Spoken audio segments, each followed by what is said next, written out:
Baik, bapak-bapak, saudara-saudara yang dirahmati Allah, ya, saya berdiri sebentar. Tema kita pada pagi hari ini, jadikan buah hati menjadi investasi abadi. Ya gitu. Berarti kita akan berbicara tentang investasi. Kalau berbicara investasi sudah paham kan Pak? Ketika bujang nabung kemudian beli tanah, ya tanah dari 10 meter kemudian ditanami, ada hasilnya kemudian dibelikan lagi tanah, terus dari 10 meter, 100 meter, dari 1000 meter sampai 1 hektar, kemudian ditanami lagi, ada hasilnya dibelikan lagi. Itu namanya dunia berinvestasi. Nah, makanya bila berbicara tentang investasi atau menabung, pasti pekerjaan yang sangat menarik. Karena terbayang di saat usia tua, contoh Pak Abron ini kerjanya bantu aja orang. Saya datang ke rumahnya di Pancoran itu, luar biasa Bapak ini. Kerjanya sibuk bantu orang. Bantu. Termasuk kami alhamdulillah hidayatullah dibantu ini.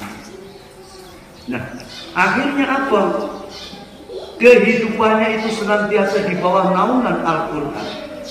Nah, kehidupannya begitu, di bawah naungan Al-Quran. Sudah tua Pak, semangat belajar Qurannya di rumah itu luar biasa. Saya lihat sudah tua, tapi masih ngundang guru untuk belajar. Jadi beliau menghayatinya belajar sampai mati. Belajar merupakan sebuah kewajiban. Biasanya yang dipanggil guru ke rumah kan yang belajar anak-anak kan. Tapi kalau Pak Abroni beliau belajar, panggil guru, digaji banyak, kasih duit, semangat belajar. Ya, jadikan buah hati investasi abadi. Buah hati itu mungkin maksudnya ini para pengelola anak begitu. Anak merupakan simpanan yang abadi, yang akan kita nikmati nanti ketika kita kembali kepada Allah. Dan ternyata benar, baginda Rasulullah sudah menjelaskan, bila nanti kita semua ini meninggal, semuanya akan tertinggal dan akan kita tinggal, kecuali hanya beberapa saja. Salah satu di antaranya yang akan ikut kita sampai mati dan kita nikmati ketika kita kembali kepada Allah adalah doa anak soleh. Doanya Pak, doa anak soleh. Baik, sekarang begini, yang membuat hebat itu apa sesungguhnya? Dijawab, tidak lain adalah Al-Quran. Contoh sebentar lagi kan bulan Ramadan.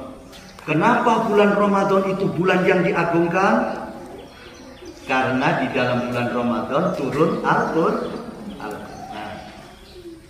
Nah, kenapa manusia terbaik atau manusia terbaik itu siapa? Khairukum man ta'allamal Qur'an wa 'allama. Sebaik-baik kamu adalah orang yang belajar Al-Quran dan mengajarkan Al-Quran. Jadi terbaik sesungguhnya karena Al-Quran.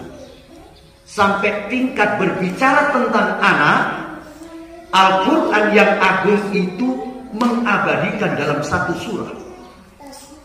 Yang lagi dulu, Al-Quran kan hebat, Al-Quran mukjizat.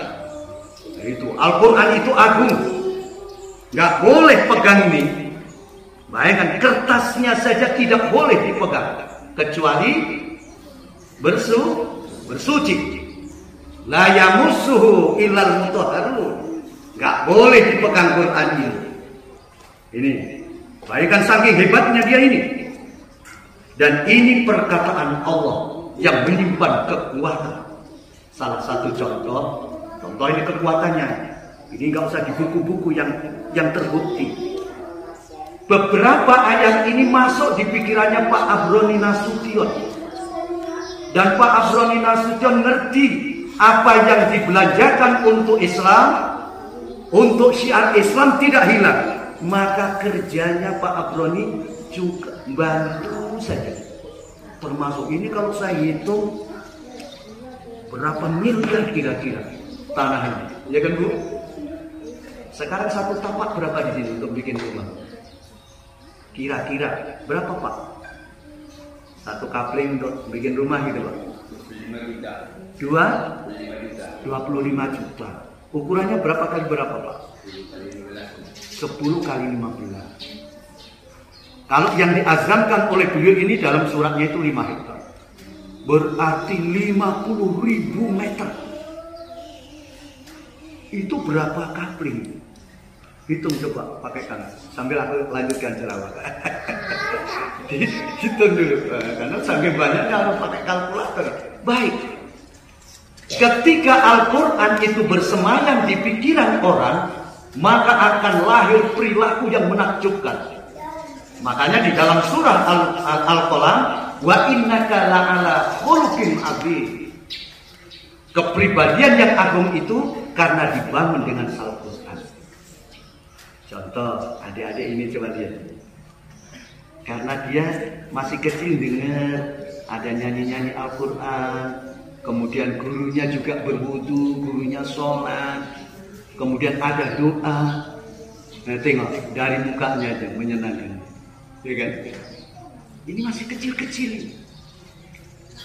Coba yang membuat ibu senang punya rumah mahal besar, atau melihat ketika anak ibu, ini anak ibu atau yang sudah cucu-cucu, persiapan sholat maghrib, pakai baju rapi, bawa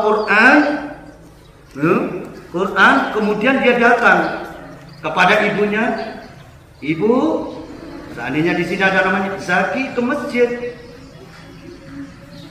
atau kakek Zaki ke masjid ya, pergi dia. Ya, kira-kira loh yang bisa rumah yang cantik bisa nggak menandingi perilaku anak yang kecil sudah rajin ke masjid. Ada contohnya. Orang yang paling pinter di Indonesia siapa namanya Pak? Terkenal, bukan Indonesia. Dia orang paling pinter di dunia sesungguhnya pada masanya. Namanya Profesor B.J. Habibie. Profesor B.J. Habibie orang paling pinter di pokoknya dunia lah. Karena dia ranking pertama. Ternyata ada tulisannya, ada renungannya, ada pernyataannya. Pernyataannya apa? Ya, ilmunya yang hebat bisa bikin pesawat terbang, mengantarkan anak-anaknya menjadi anak yang profesional, gajinya tak terhitung karena kerjanya di luar negeri. Beliau meradang, tahu meradang Bu? Sedih, prihatin. Ternyata yang bisa menghadirkan di saat itu adalah melihat anaknya cinta Al-Quran, cinta kepada Islam. Dan beliau nulis, kalau saya disuruh pilih, maka lebih baik anakku tidak usah pintar seperti sekarang, tapi dia pintar menjadi ahlul Quran. Pernyataan orang hebat namanya Profesor B.J. Habibie. Wajar kalau tadi khairukum man ta'allama al-Quran wa 'allama. Sebaik-baik manusia itu adalah Al-Quran. Kembali, Al-Quran yang agung ini tadi adik tadi membacakan. Luar biasa agungnya. Saya sebenarnya nggak tahan tadi mendengarkannya. Ketika siang ini, pagi ini kita berbicara anak-anak kita harus diazamkan menjadi investasi tabungan, karena nanti pada saatnya kita tidak butuh rumah, kita tidak butuh makanan, kita tidak butuh segala-galanya yang nampak fisik ini. Yang kita butuhkan adalah untaian doa-doa anak kita. Di dalam Al-Quran ini ada satu surah. Ada satu surah Allah yang agung mengabadikan omongannya orang tentang kebaikan kepada anaknya. Makanya dikasih nama, surahnya namanya surah Al-Luqman. Jadi di dalam Al-Quran ini ada surat, akhirnya Allah angkatlah perkataan orang tua tadi dan diabadikan. Seluruh manusia yang masih hidup dari ujung barat sampai ujung timur harus membaca surah Al-Luqman. Ada surah namanya Luqman yang isinya nasihat orang tua kepada anaknya. Apa nggak hebat itu? Makanya anak ini tugas kita bukan sekedar membesarkan fisiknya, meninggikan badannya, tapi dia harus diurus emosinya, psikologinya, jiwanya. Nah, coba lihat bagaimana Luqman. Nah, buka. Bagaimana Luqman seorang bapak ngomong sama anaknya. Dicatat oleh Allah, diulang lagi oleh Allah. Wa wasainal insan. Ya, sebelumnya wa idh qala Luqmanu li ibnihi ya bunayya.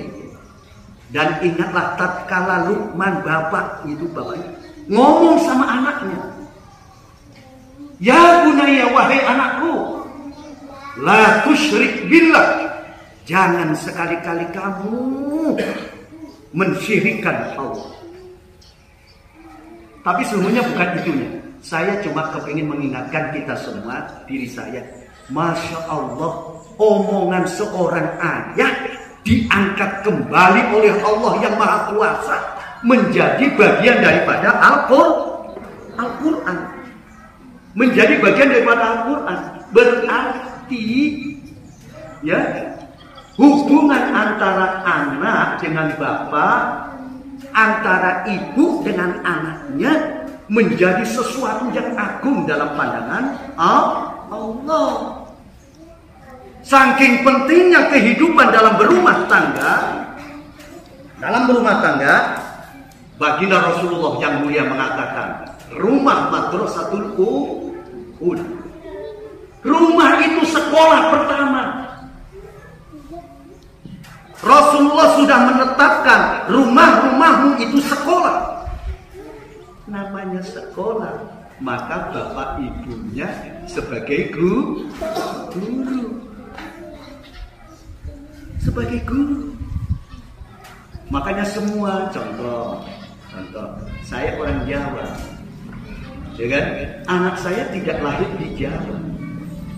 Cara ngomong saya, suara saya, gerakan bibir saya, itu bibirnya logatnya ya logat Jawa.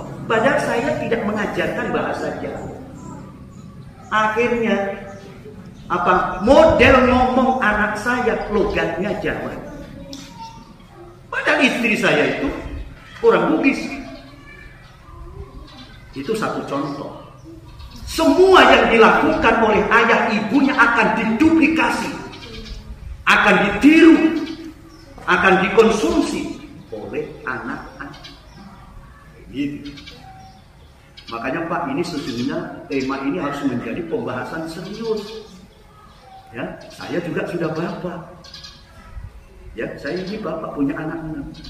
Jadi kalau sekedar belum sholat, nengok anak saya pakai sarung, Pak, sering saya ceramah. Pakai sarung, pakai songkok, itu rasanya senangnya itu.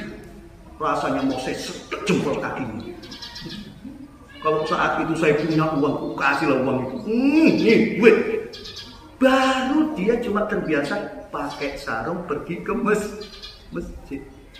Belum ngaji, belum berdoa, belum yang lain-lainnya. Itu sudah menyenangkan. Sehingga bapak-bapak, saudara-saudara yang dirahmati Allah, ibu-ibu, komitmen kami, ya kami ini kan membantu adik-adik tadi, ada namanya sahabat yatim. Kenapa sahabat yatim itu? Itu sebenarnya bahasa Quran, bukan istilah. Karena ada sahabat Nabi ngomong, yas'alunaka 'anil yatama. Nah, dia ngomong, ada yang bertanya Nabi tentang anak yatim. Maka dibilang panjang, ya, wa in tukhaliduhum fa ikhwanu. Maka kalau kau bergaul dengan dia, jadikan dia teman. Jangan dinampakkan yatim. Makanya langsung kita kasih brand sahabat. Kita teman. Meskipun nanti itu sekolah tahfidz yatim, bukan berarti yatim semua juga. Cuma kita mau mengangkat nama anak ya. Begitu. Dibikin sekolahnya, kurikulumnya kurikulum berbasis tauhid namanya. Atau kurikulum atau semua konsep-konsep pendidikan itu harus dikembalikan substansinya, maknanya, intinya. Ketika belajar biologi, ya, terjadi bahasanya dalam dunia biologi, ya. Kalau siang, salah satu di antara karakter pohon, kenapa di sekitar pohon kok dingin? Kan? Karena dia menghasilkan apa? Oksigen, kan begitu kan? Terus oksigen itu diproses dan bahan bakunya apa? Karbon dioksida. Ya, udara yang kotor itu diproses oleh dia. Hikmahnya apa? Pohon itu berbuat baik pada kehidupan. Kalau nggak percaya, berdiri kau di tengah lapangan. Bagaimana rasanya? Terbakar kamu. Tapi kalau kamu berdiri, ya banyak, berada di sekitar pohon, sejuk. Sejuk itu karena produktivitas oksigen.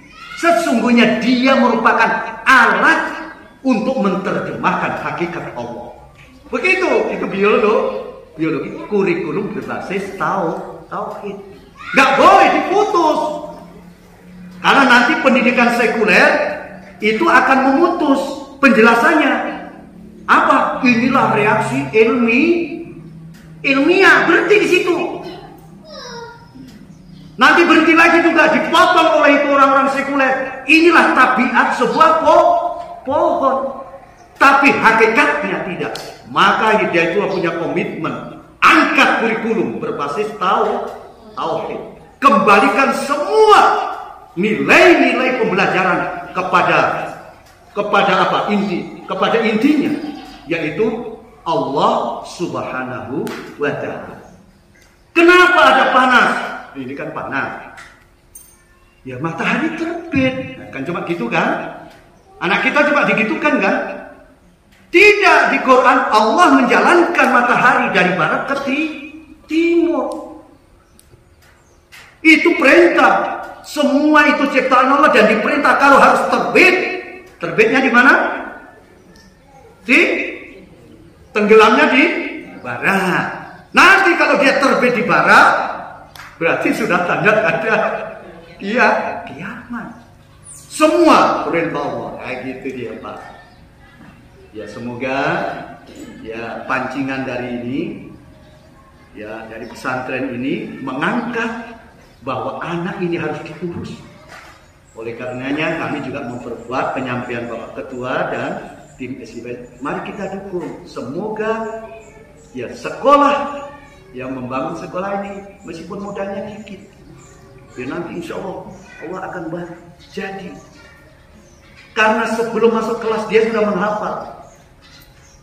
Coba bayangkan, dijelaskan di dalam Al-Quran.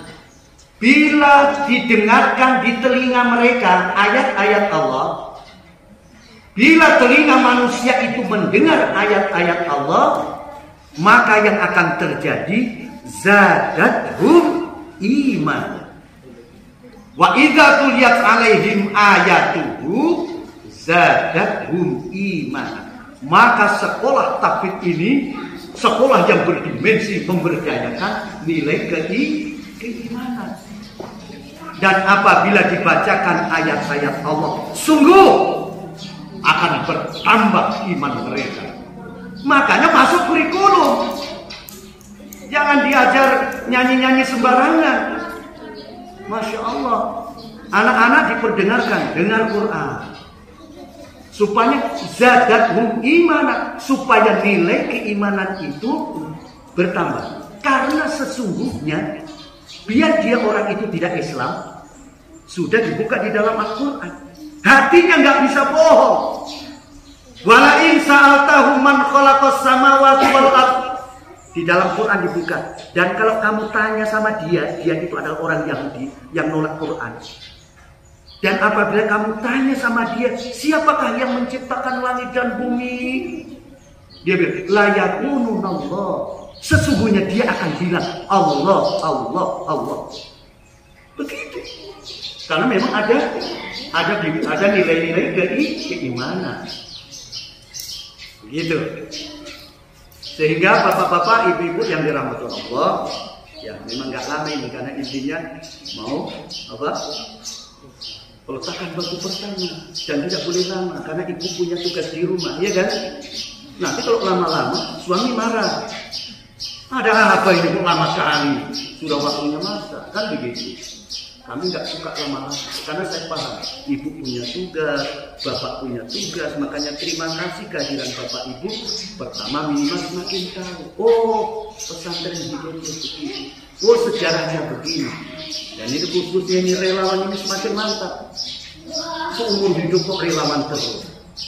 Nah gitu, ini lagi, ini masih ini seumur hidup kok relawan terus. Ya harus jadi ansor kok gitu. Pemain inti, pemain tetap.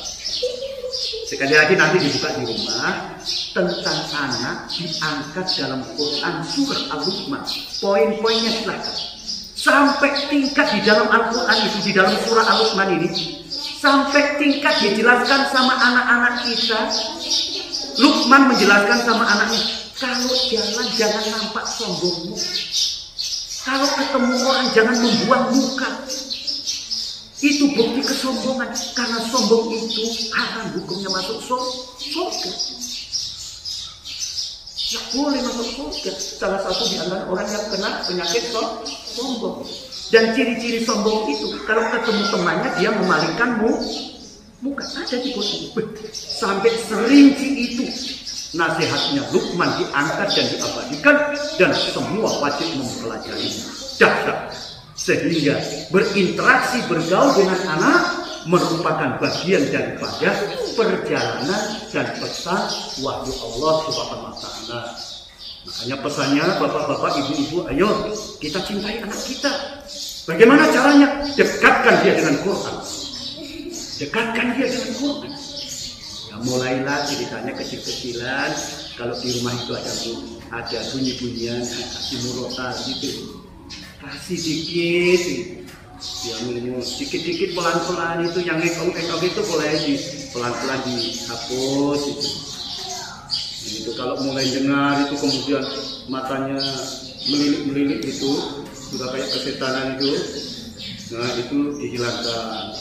Berikutnya bikin malas sholat gitu kan, diganti dengan Quran, dengan nasihat kayak tadi itu, mahirzen, sholawatan, sehingga rumahnya itu nuansanya rumah yang religi. Jadi kalau orang datang itu bagus juga, insya Allah semakin mendatangkan keberkahan. Barangkali demikian penyampaian kami, ya sekedar untuk memperkenalkan, ya termasuk materi ini baru diperkenalkan.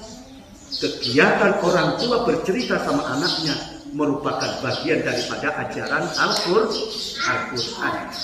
Makanya jangan sembarang bercerita kepada dia, kecuali merujuk ke sini. Ceritanya tentang tauhid, ya tentang nasihatnya. Assalamualaikum warahmatullahi wabarakatuh.